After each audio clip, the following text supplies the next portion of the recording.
Lockdown से पहले गीता के घर का नजारा कुछ ऐसा था कि रोहन ऑफिस जाता था और शिविन स्कूल। जिनके घर से जाने के बाद गीता काम खत्म करके बाकी समय आराम करती थी। लेकिन लॉकडाउन के बाद ऑफिस और स्कूल घर में ही खुल गए और इससे गीता का हाल वो तो आपको देखने में ही मजा आएगा। शिविन, ओ शिविन, महाराज उठने के लिए क्या 21 तोपों की सलामी लेंगे? अरे बिस्तर से बाहर निकल, ऑनलाइन क्लास स्टार्ट होने वाली है। अरे तुम भी हद करती हो, स्पीकर की तरह चिल्लाने की क्या जरूरत है? दिख नहीं रहा मेरी कॉन्फ्रेंस चल रही है। अब कैमरा और स्पीकर ऑन कर रहा हूं, मुझे कोई शोर नहीं चाहिए। इस पर जैसे ही रोहन लैपटॉप का कैमरा और स्पीकर ऑन करता है तभी कुकर की सीटी बजती है। करा लो अब इसे चुप। लॉकडाउन नहीं हुआ, मेरी मौत का फरमान जारी हो गया। दोनों बाप बेटे ने नाक में दम किया हुआ है।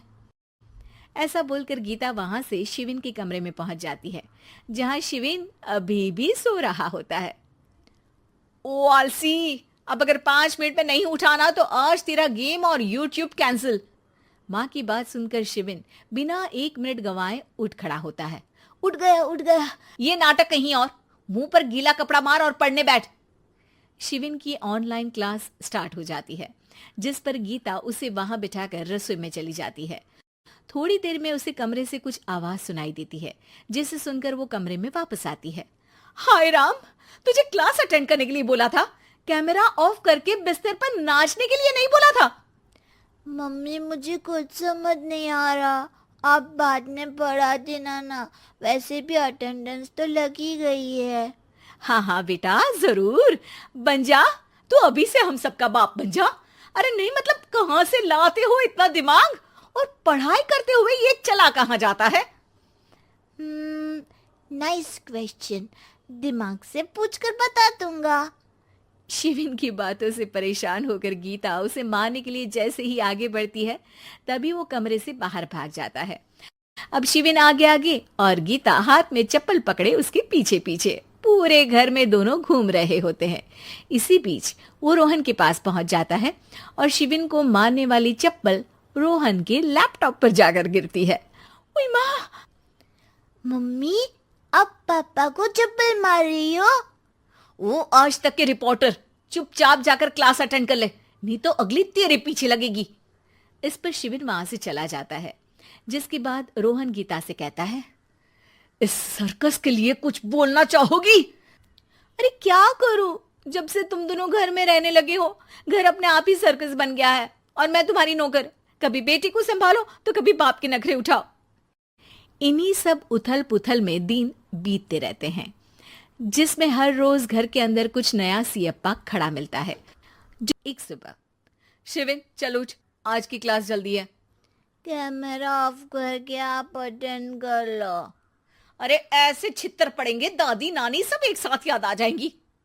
गीता की लाख मशक्कतों के बाद क्लास तो खत्म हो जाती है, लेकिन उसके बाद शिविन फोन इस्तेमाल करते हुए इंस्टाग्राम रील बनाने लगता है। रसोड़े में कौन था?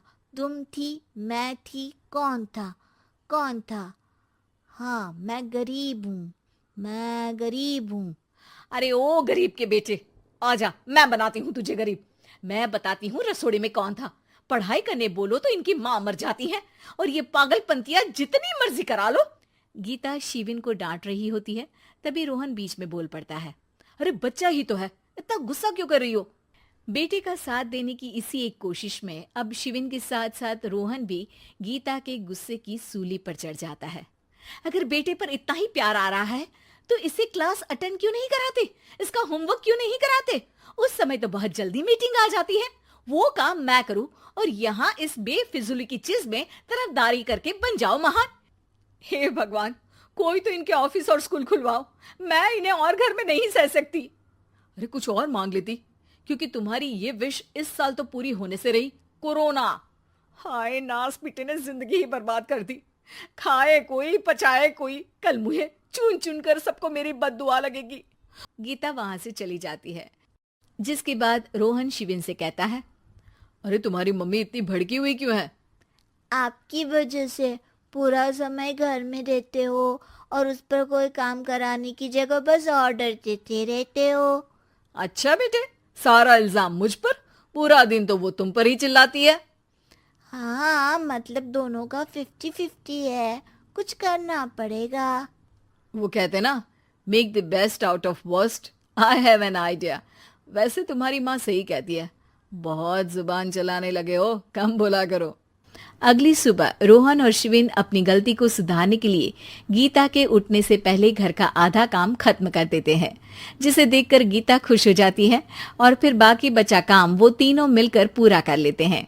जिसके बाद अब वो सब मिल बांट कर हर काम में एक दूसरे की मदद करते हुए लॉकडाउन का मजा लेने लगते हैं।